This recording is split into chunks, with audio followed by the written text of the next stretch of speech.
Semper Fi Airsofters, and welcome to the day. And today we got Mr. Z Monster on from TCA. How are you guys? Doing great, man. How are you guys doing today?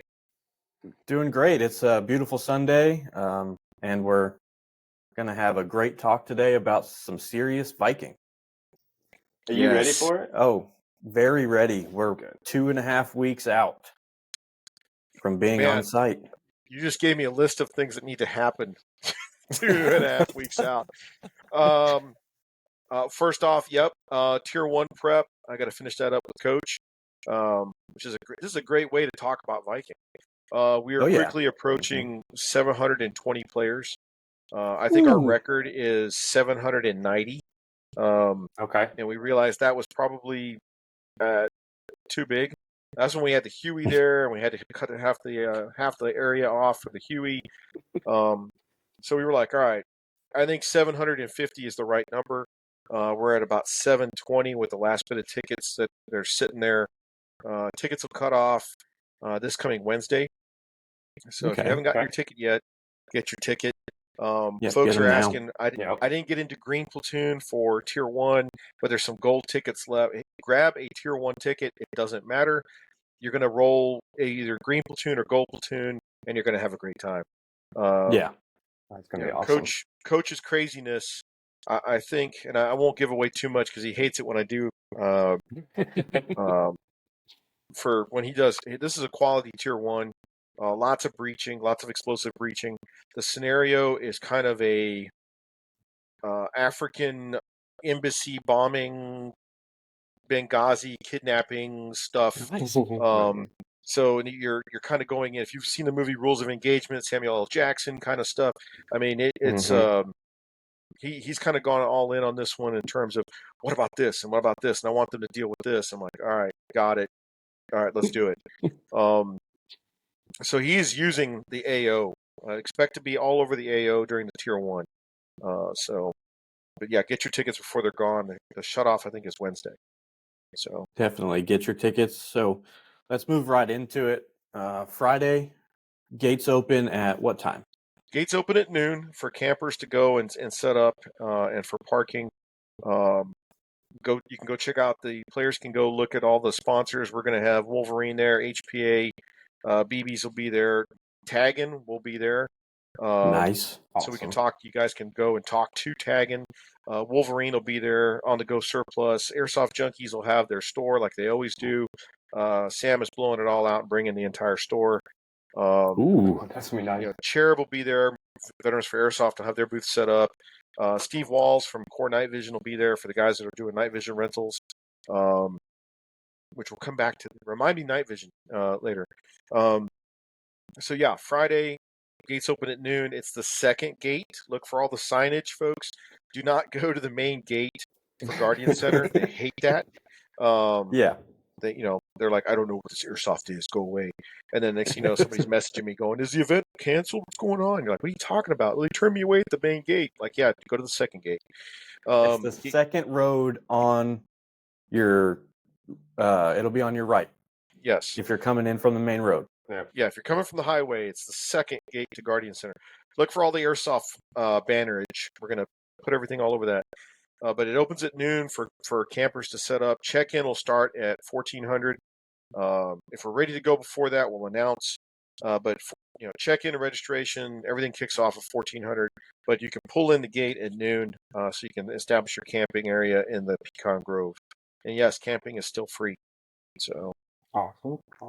It's the only way to go when you go to an event. Yeah, I mean, you gotta the ambiance in the Pecan Grove. So yeah.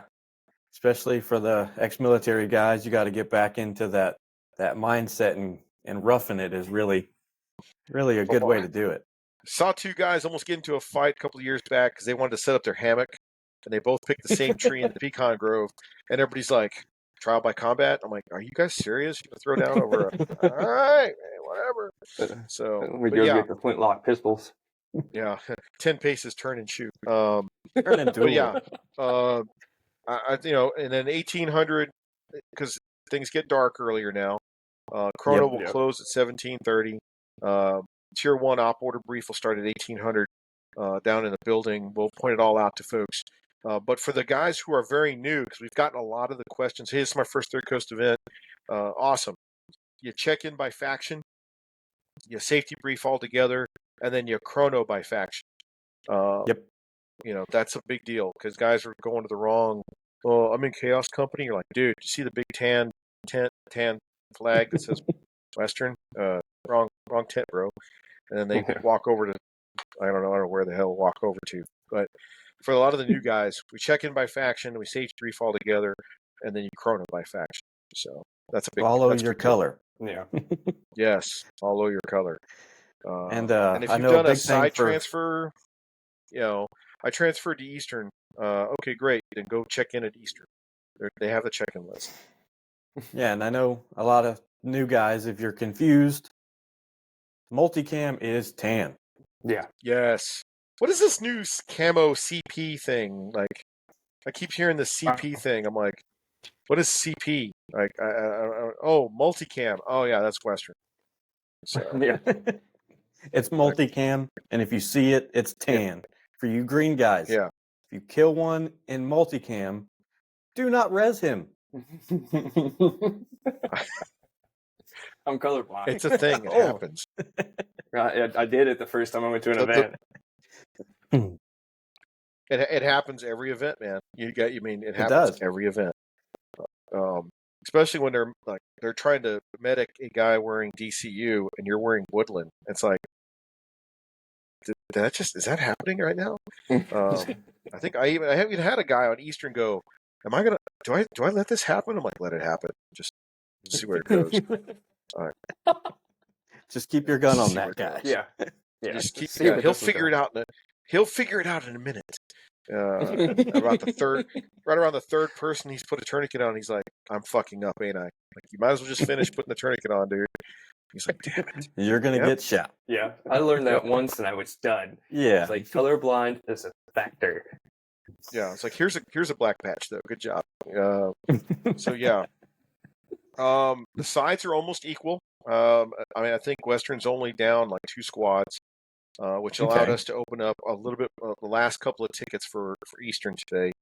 One of our staff had a good prank on a dude who was messaging saying, my buddy's on the wrong side. He bought a ticket for the wrong side. What do I do? And he's like, well, have fun shooting your buddy. He said, oh, you can't. He's right. We're all riding together. And he's like, nah, I'm fucking with you, man. Give me his name. I'll move him over. And he was like, oh, dude, you just made our day. I was like, all right. But sides are damn near equal. Really excited about it.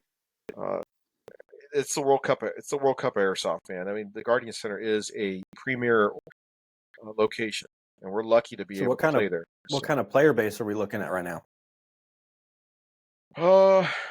I would say we've probably got about 65% Third Coast, like hardcore TCA, and then you've got probably around 35% where it's newbies, either to the sport or hey, I've never been to Third Coast, or hey, normally I go to AMS or I go to so and so. I'm looking to come out and try your event.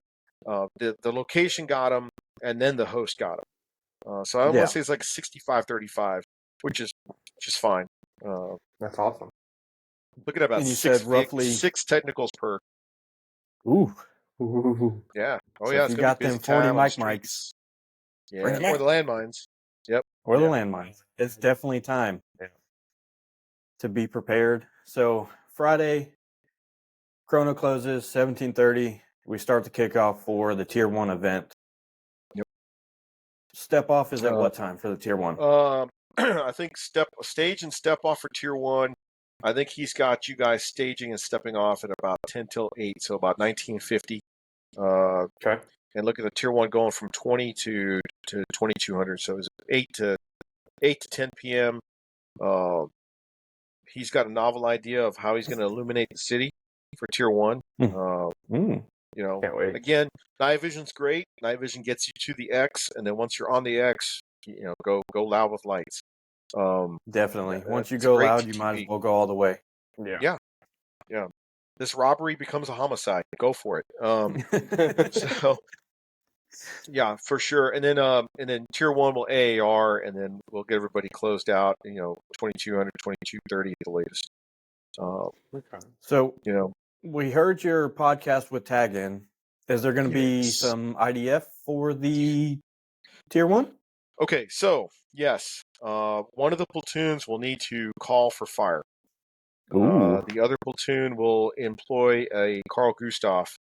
So that means if you're shooting a Carl G or you're calling for indirect fire, you probably have a target worthy of getting serviced like that. Mm-hmm. Just putting that out there.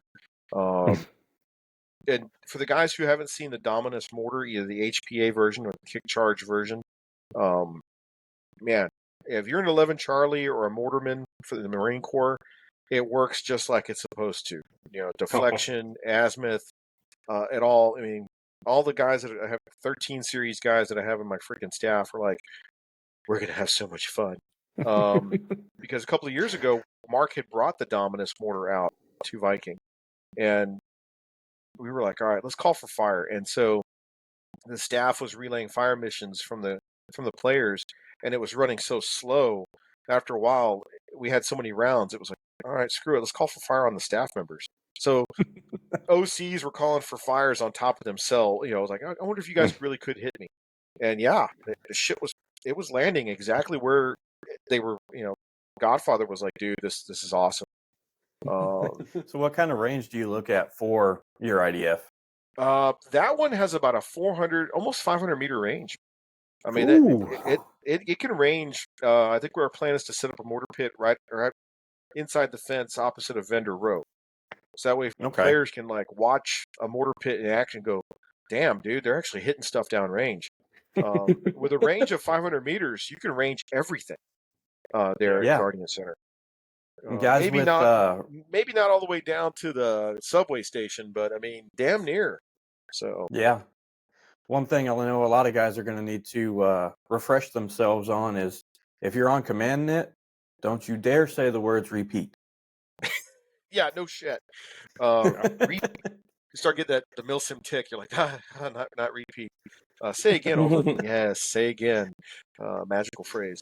So yeah, and then because we don't have the helicopter there and the airspace is wide open, both sides are bringing armed drones. Nice. So guys delivering ordnance via aircraft has gone far beyond the OCs. You guys calling for air support, and you see a guy dressed in black walking over there and setting something off. Now you've got, hey, whose drone is that? Is that our drone? Oh shit. So I love it because it's becoming more and more real, more mill to the sim. So yeah, man. One thing I learned from Stonebreaker is if you see Lucky running at you, something probably good is not coming. The skinny man can run. Yeah, no shit. Of course, by Sunday, you guys everybody's so tired. It's like, don't run from the staff. You're just your feet are sore. But yeah, I didn't wear the right soles. Yeah. Why does he have running shoes on? You'll find out. But now, the fire markers, it's gone so much beyond that with armed drones. We're talking to players like, hey, yeah, you can drop a drone, whatever you drop from a drone, like Cherub with their drone delivered munition, it gives an audible explosion on impact. Yeah. Taggins developing one. It's still a ways away from hitting the U.S. market. Guys dropping just paladins, a chalk round. And I'm like, hey, it's got to be a direct hit on a vehicle. But before that, they were dropping foam munitions and trying to get a kinetic kill.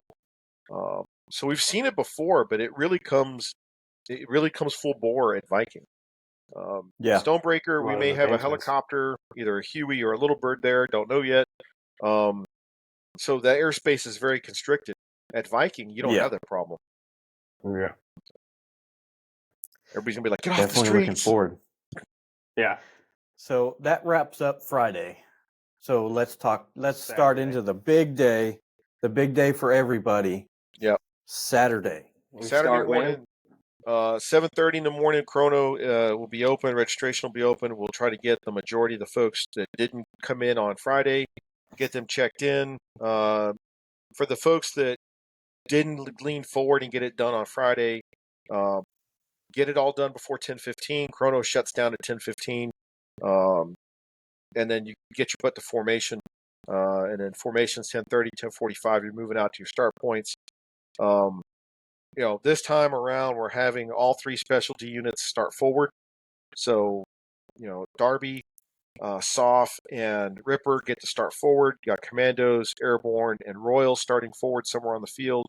Hopefully, nobody picks the same LZs. We've seen that at Crossbones. That was always fun. It's like, this is going to get spicy quick. 11 o'clock, we go live, and it's a long round one. Guys who are very familiar with our long format, 11 o'clock to about 1600, 1630. That's a long round one, man. Phase one is a ball smoker. One of the questions I had come in, it was like, hey, Sal, can we get our personal vehicle to drive over to our Alpha and drop stuff off and then get off the field? I'm like, yeah, you can totally do that. Just let the gate guard, let the staff gate guard know, hey, I'm driving over to the Eastern AA to drop off some ice chests, drop a bag off, and then I'm going to get my vehicle off. That's totally allowed.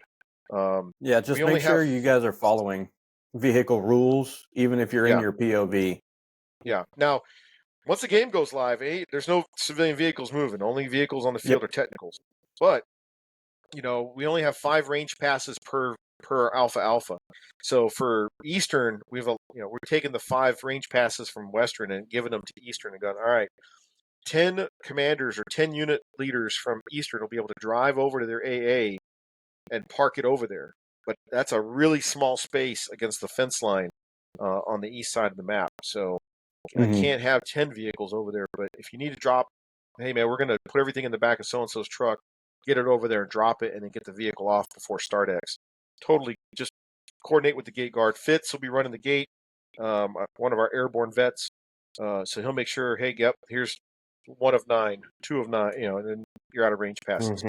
But yeah, totally get round one is going to be a bear because it's 11 o'clock to 1600.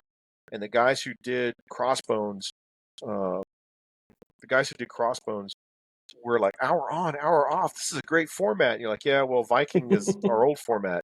You're going to get your butt, hurt.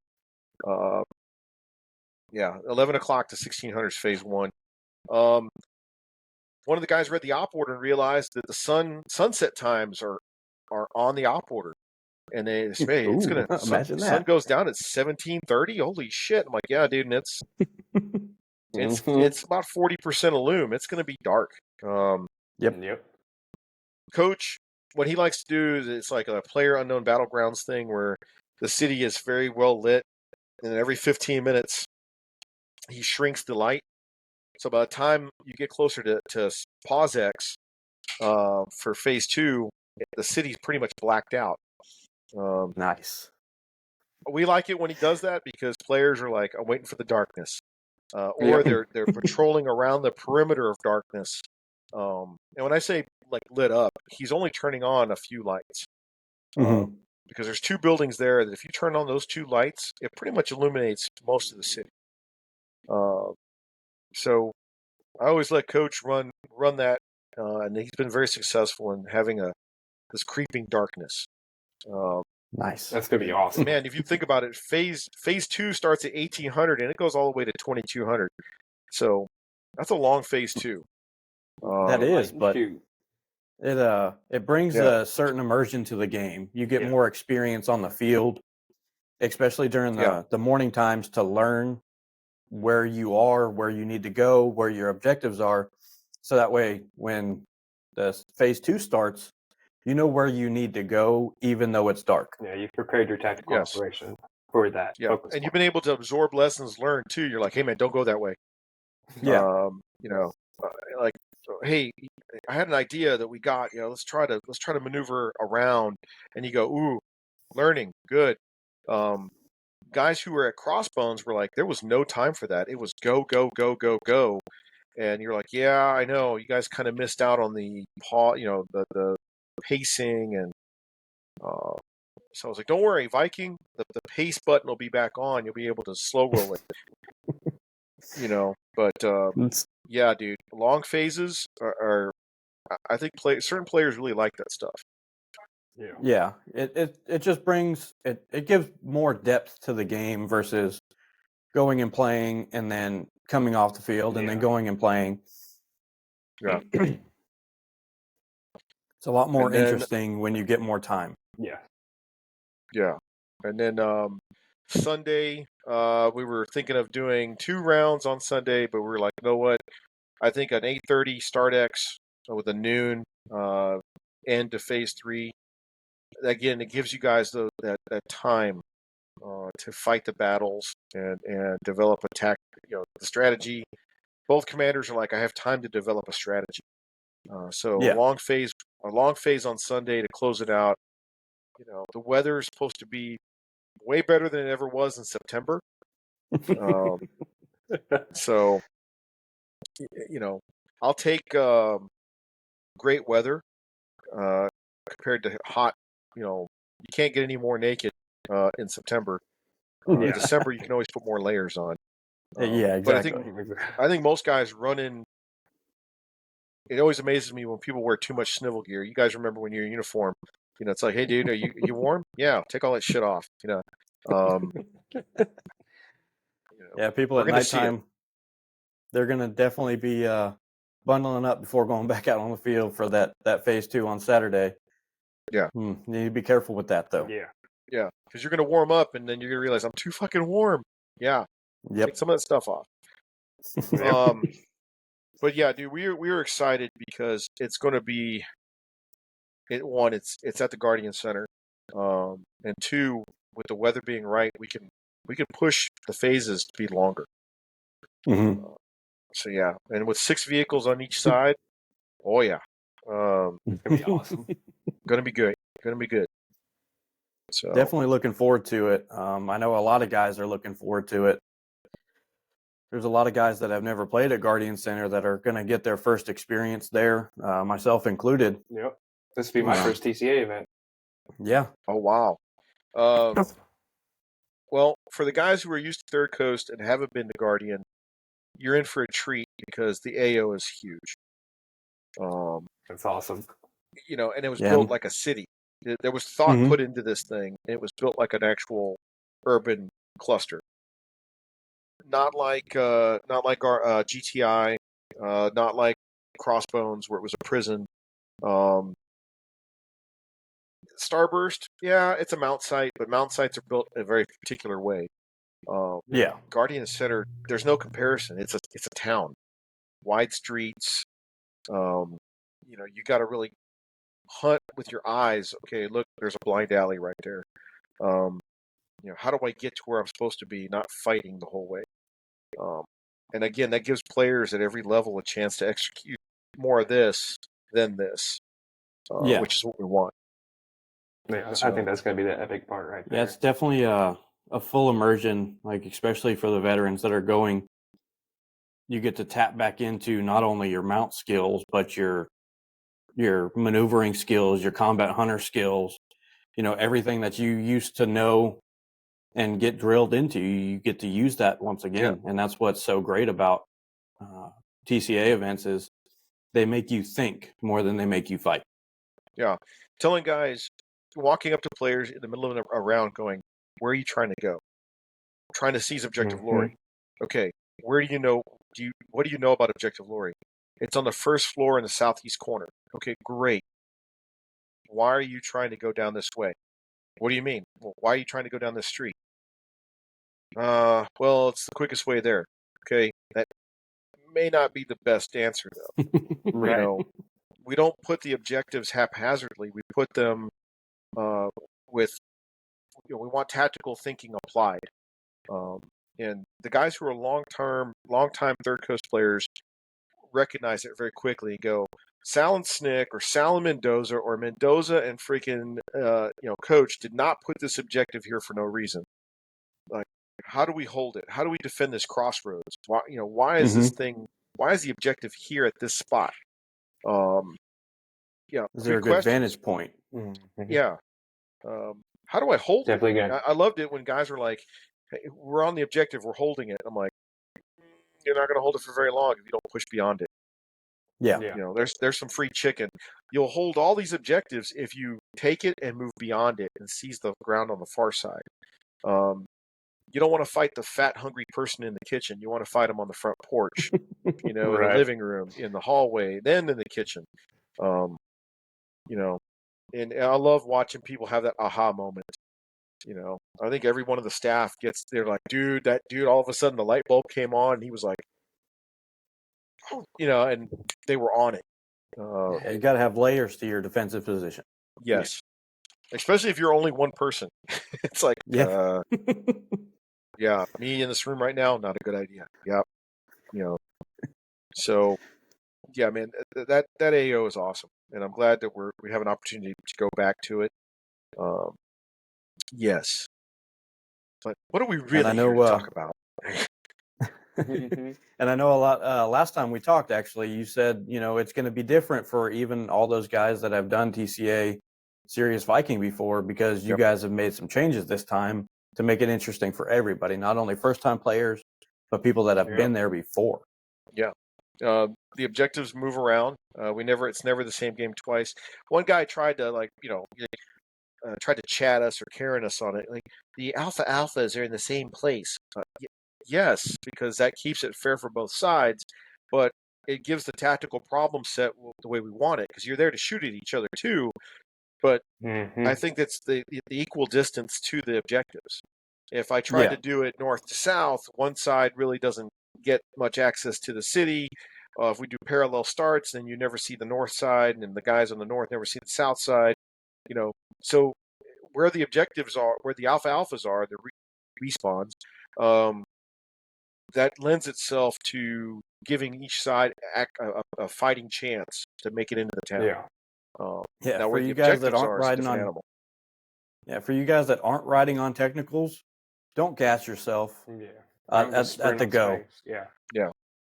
It's going to be a long day. It's going to be a good day. So conserve what you got. You can fight hard in the beginning, but as the day goes on, you got to kind of reserve yourself. And know where your medic bag is. Know where your first sergeant. Know where that aid bag is. That's going to help you respawn forward. Without having to walk all the way back. Eastern, major props to Eastern at Crossbones. You guys learned how to use the medic bags. The TCA players in Texas at Starburst were all about the medic bags. You know, the Georgia folks that came all the way out to Texas for Starburst were like, man, these guys know how to use the medic bags. I'm like, yeah, because they're lazy. They don't want to walk all the way back. You know, it's good to be tactically lazy. It's like, hey, that's where I'm going to regen. That's where the aid bag is. You know, and they fought better, knowing that that bag has a limited amount of regen. They didn't just bulldog corners and get shot and go, it's airsoft. No, it was, hey, man, oh, shit. You know, they kind of took it personally when they got hit because they knew they were going to rob the unit of medical supplies. So they played better. But yeah, I agree with you. A long round one is going to force players to play with a level of pace. Yes. You know, and that lends itself a lot of realism.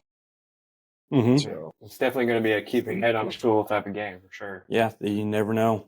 You know, especially right in the town. Yes, you just said, you took the words right out of my mouth. Especially in that town, man. You know, taking the objective near the C-130 crash site, probably the most nerve-wracking, because you've got the wood line and you got the city, and there's lots of places for a sniper or a squad to put down and go, got him. So, great segue to the next event. So, we're definitely looking forward to it. Yeah. 2.5 weeks out. You got 3 days to get your tickets, so go get your tickets if you haven't yet. Third Coast Airsoft. thirdcoastairsoft.com. Yep. Get your tickets. Yep. Come out, see us, meet Sal, go to Vendor Row, meet everybody out there that helps support and makes this happen. Absolutely. And then also the players that help make all this happen. So come out, see everybody, meet everybody, and just have a good time. Yeah. Remember, at the end of the day, it is a mission, but it's a game as well. It is a game. And come enjoy and be a part of that game with us. So as we always say, do what you love and love what you do. Good night.